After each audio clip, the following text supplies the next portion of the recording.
Olá, meus queridos! Estamos aqui novamente. Hoje nós falaremos mais alguns aspectos sobre a Idade Média, em específico, questões culturais sobre a Idade Média e uma certa imagem que foi sendo construída sobre esse período histórico ao longo do tempo. Antes de começar qualquer coisa, vamos recapitular o que vimos até agora. O Império Romano entrou em crise, principalmente a crise do escravismo, e por causa dessa crise e por causa de invasões de povos chamados bárbaros, ele chegou ao fim. O fim do Império Romano, no ano de 476 d.C., marcou o fim da Idade Antiga e o início da Idade Média. Isso é o que vimos na primeira aula. Depois estudamos um reino específico entre esses bárbaros. Existiam godos, visigodos, ostrogodos, e lombardos, e existia o reino dos francos. Nós estudamos o reino dos francos, estudamos que existiram duas dinastias principais. A Merovingia, que era do Clovis, que se casou, se converteu ao cristianismo, conquistou muitas terras e unificou os francos. E depois, a dinastia Carolíngia, que fez com que a relação entre igreja e poder político se tornasse ainda maior, algo ainda mais defendido, certo? Os carolíngios. Entre eles se destacaram Pepino o Breve e também Carlos Magno. Carlos Magno foi o responsável por criar um sistema que ampliou o território do Império dos Francos, do Império Carolíngio, para boa parte da Europa. Só que a própria sacada que ele teve para ampliar esse império, que era dar terras para certos nobres em troca de alguns benefícios, essa própria ideia dele acabou gerando o fim do império, a fragmentação desse império e o surgimento do feudalismo. Por isso, agora entrando na última aula que nós tivemos, no período do feudalismo, houve uma total fragmentação política. A Europa se dividiu em vários e vários feudos, onde soberania e posse coincidiam. O dono da terra era também como se fosse o soberano, o rei, como se a própria pessoa dona da terra fosse o Estado presente naquele território. Certo? Então até aí foi isso que nós vimos. Porém, nós já tínhamos dito uma coisa também. Enquanto esse poder político se fragmentava, existia uma única instituição que possuía poder sobre toda a Europa. Essa instituição era a Igreja Católica. Isso vai fazer com que o maior poder de toda a Idade Média seja a Igreja. A Igreja se torna a forma de enxergar o mundo, a forma de se expressar culturalmente e a forma de se organizar economicamente mais típica da Idade Média. Quase todas as relações sociais, políticas e econômicas passavam pela Igreja. Falando na economia, elas eram donas, ela era dona e, no caso, seus membros comandavam a maior parte dos territórios. Boa parte dos feudos era a posse e soberania da Igreja. Quando falamos em termos sociais, lembram da divisão? Os trabalhadores, os nobres e no topo da hierarquia social, o clero, os membros da Igreja.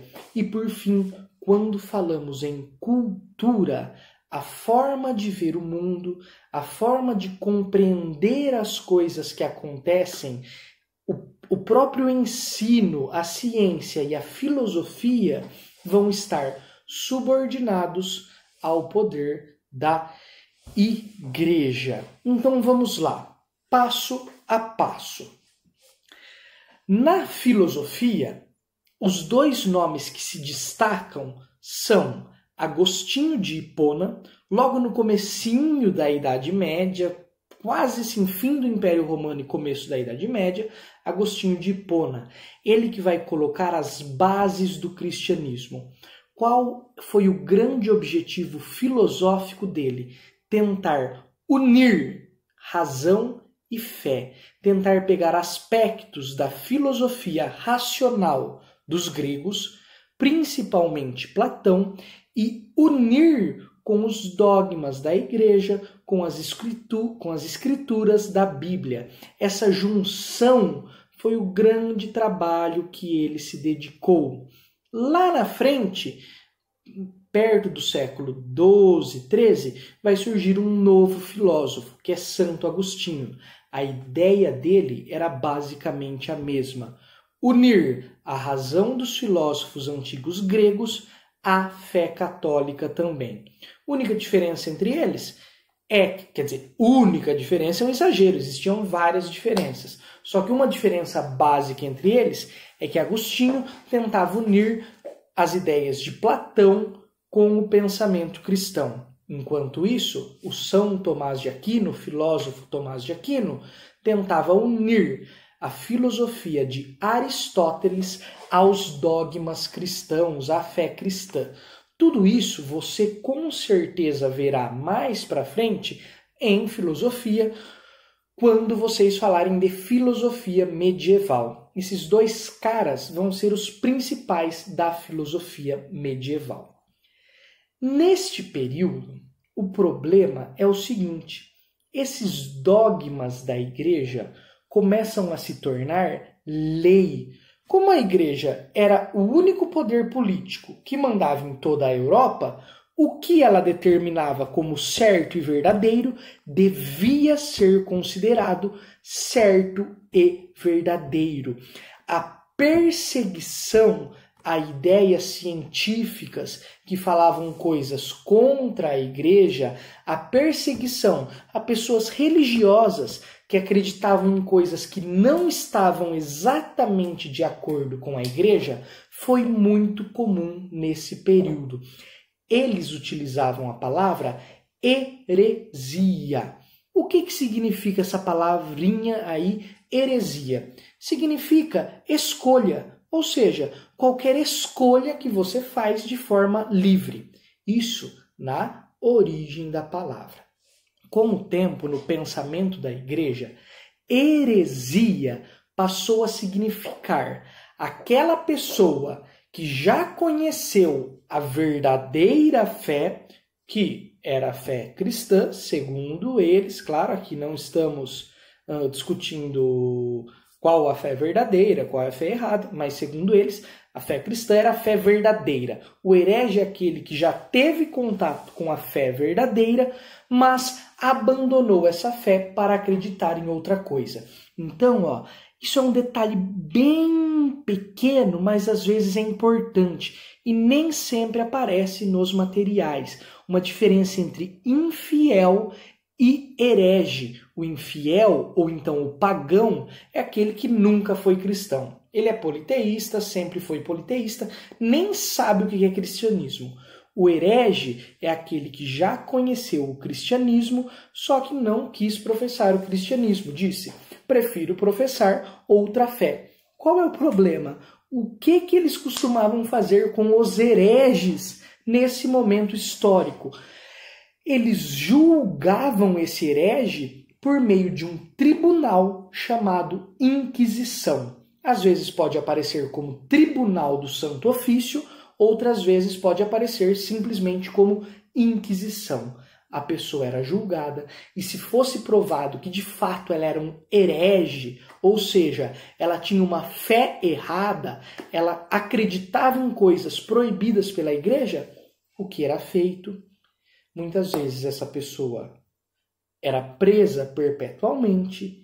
Em casos mais extremos, essa pessoa podia ser morta também.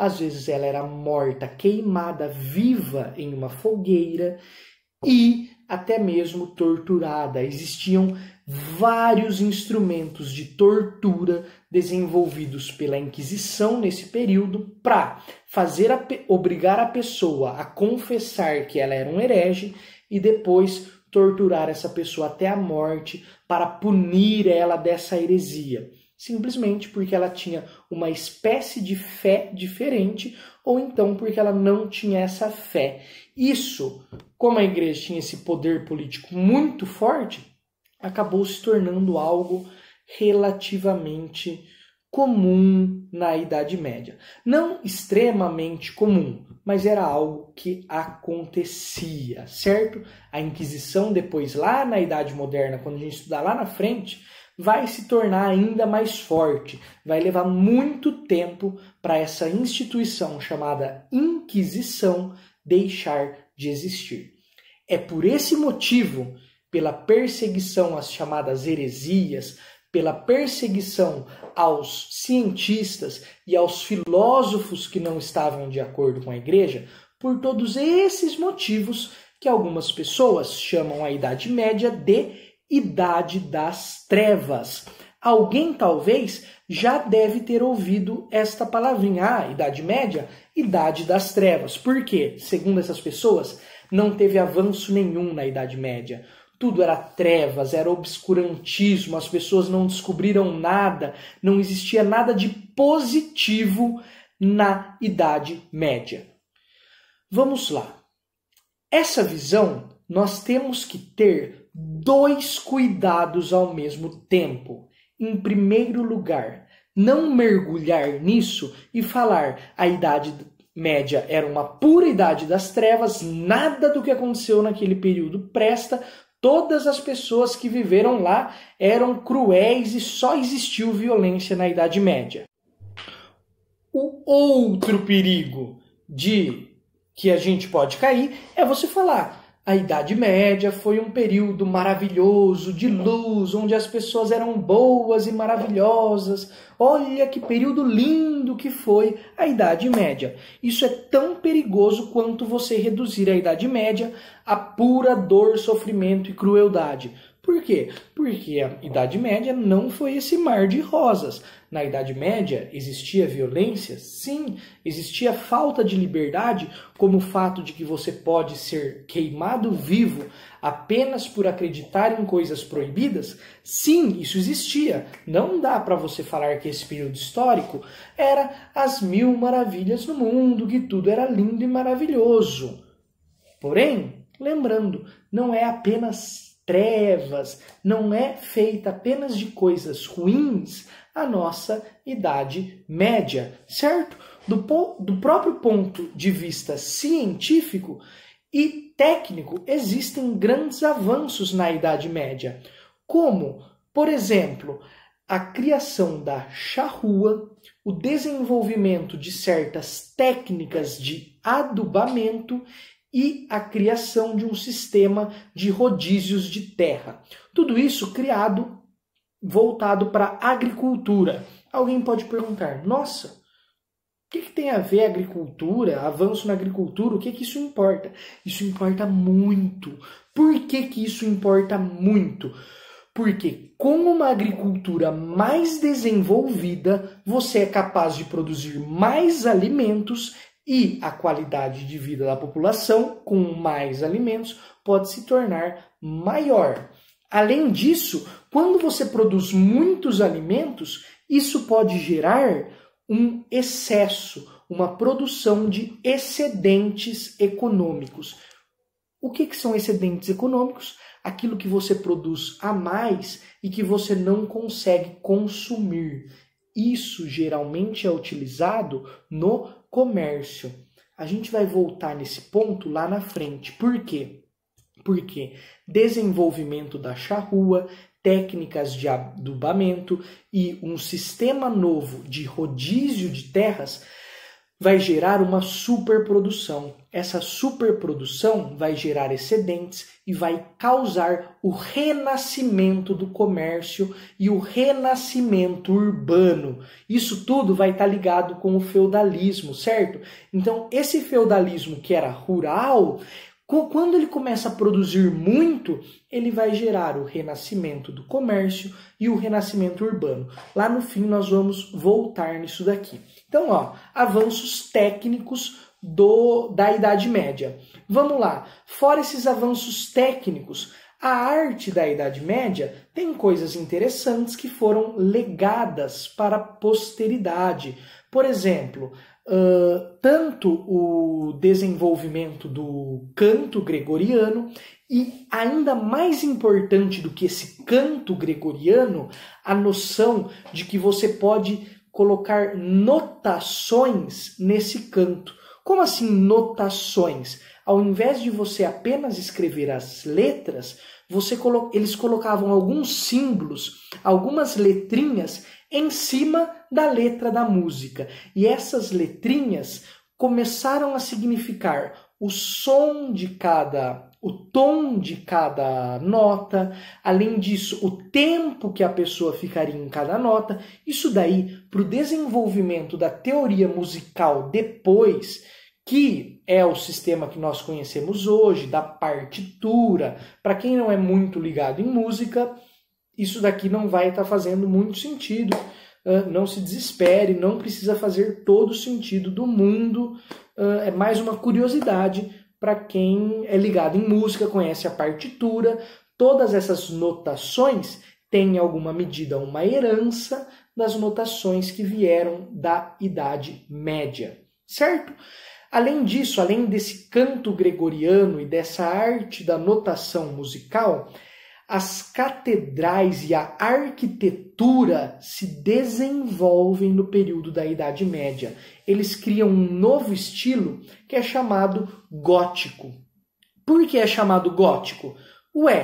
Quem que invadiu Roma e começou a dominar lá nas invasões bárbaras? Muitos deles eram chamados godos, visigodos, ostrogodos. Aquilo que os godos, visigodos e ostrogodos fazem é chamado de gótico. É o adjetivo que você dá para a pessoa que tem uma arte específica, típica desses povos bárbaros.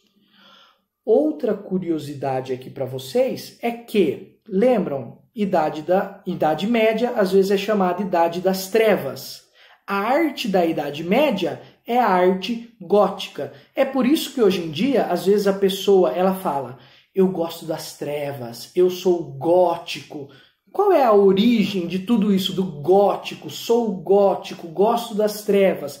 Tem a ver com a Idade Média. Você dizer algo é gótico significa algo tem uma arte que lembra a Idade Média. Como a Idade Média é lembrada como Idade das Trevas, depois, no nosso mundo hoje, as pessoas associam isso, associam gótico como algo mais trevoso, algo mais da escuridão. Na origem, gótico era apenas aquilo que foi produzido pelos povos descendentes dos godos, certo? Então, falamos de alguns avanços técnicos, algumas questões importantes da arte medieval. Já falamos do poder da Igreja, da Inquisição, no combate às heresias. E agora, o que falta a gente falar é um ponto importantíssimo que envolve a Igreja medieval e que envolve também esse renascimento do comércio. O que é as cruzadas? Vocês podem encontrar em algum exercício, em algum lugar, a palavra cruzadas. O que foram as cruzadas? Foram guerras que os cristãos católicos fizeram com o objetivo religioso de reconquistar, na verdade, conquistar, mas eles falavam reconquistar a cidade de Jerusalém, que era a cidade onde Jesus morreu e, portanto, era considerada uma cidade sagrada. Eles queriam fazer guerras contra os muçulmanos que moravam naquela cidade para tomar a cidade para eles. O nome não é cruzada, é cruzadas, porque existiram 9 cruzadas. A segunda cruzada chegou a ter certo sucesso, eles conseguiram dominar Jerusalém durante algum tempo. Todas as outras cruzadas foram fracassadas, certo? A quarta cruzada não foi tão fracassada porque ela nem tentou muito dominar Jerusalém. O que eles queriam? Vamos lá para fazer comércio apenas, nós vendemos uns produtos, compramos outros produtos e voltamos. Então não foi um fracasso tão grande a quarta cruzada. O maior fracasso se deu na chamada Cruzada das Crianças.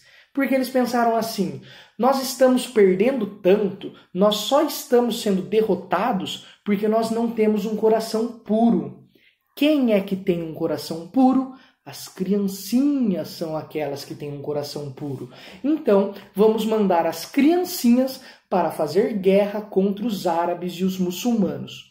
O resultado é que quase todas as criancinhas acabaram morrendo e não dominaram Jerusalém. Eles simplesmente mandaram crianças para a guerra e o resultado foi catastrófico, certo? Então as cruzadas, do ponto de vista militar e do objetivo de dominar a cidade de Jerusalém, elas foram um enorme fracasso dos povos cristãos. Porém, aí vem o ponto importante. As cruzadas foram fundamentais para o renascimento comercial. Indo para o Oriente em busca de Jerusalém, eles estabeleceram rotas comerciais com vários povos que viviam no Oriente. O comércio entre Ocidente e Oriente renasce nesse momento. Isso era tudo que a Europa estava precisando. Por quê? Vamos lá. Lembra das invenções técnicas? Charrua, adubo e sistema de rodízio? A produção estava muito grande. Eles precisavam vender essa produção a mais para algum lugar. Para onde eles vão vender? Para o Oriente. Vão começar a fazer trocas comerciais. Então, as cruzadas fracassam do ponto de vista militar. Porém, do ponto de vista econômico, são muito importantes para o renascimento do comércio. Além disso, essa expansão é importante para que algumas pessoas saiam da Europa, porque a Europa, o número de habitantes, a população nesse momento, começou a aumentar muito. E é por causa desse aumento da população que vai surgir o renascimento urbano também. Então, renascimento urbano e renascimento comercial estão ligados com as cruzadas, que, no princípio, tinham um objetivo militar e religioso. Vamos dominar Jerusalém.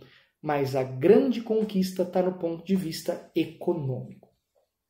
Só para a gente terminar aqui, alguém pode ficar com uma dúvida. Nossa, mas por que existiu esse aumento no número de habitantes? Por que a população aumentou nesse período? A lógica é clara. Você produz mais, você tem mais alimentos, o que significa você come melhor. Quando você se alimenta melhor, a mortalidade diminui e, por outro lado, a natalidade aumenta. É por isso que nesse período teve um crescimento demográfico na Europa. Como eles resolveram esse crescimento demográfico? Vai lutar nas cruzadas, faz comércio lá e fica por lá. Então, recapitulando tudo o que nós vimos na Idade Média, o grande poder era formado pela Igreja. Naquela fragmentação política, a única unidade política possível estava nas mãos da Igreja, que teve importância econômica, social e cultural naquele período. Por causa da perseguição às heresias ocasionadas pela Inquisição, um tribunal da Igreja, Muitas pessoas podem chamar esse período de Idade das Trevas. De fato, existia violência, existia falta de liberdade em diversos aspectos. Isso não significa que não houve avanços, que não houve coisas positivas que se desenvolveram nesse período, que afinal durou mais de 1000 anos. Por exemplo, a criação de novas técnicas agrícolas que aumentaram a produção e, nisso, impulsionaram o comércio. Comércio com quem? Principalmente com os povos do Oriente. Um comércio que se desenvolveu graças às cruzadas, que foram derrotadas militarmente e não alcançaram seu objetivo religioso de conquistar Jerusalém para os povos cristãos. Porém, tiveram esse sucesso econômico de fazer renascer o comércio entre os europeus e o Oriente. Tudo bem? Era isso daí.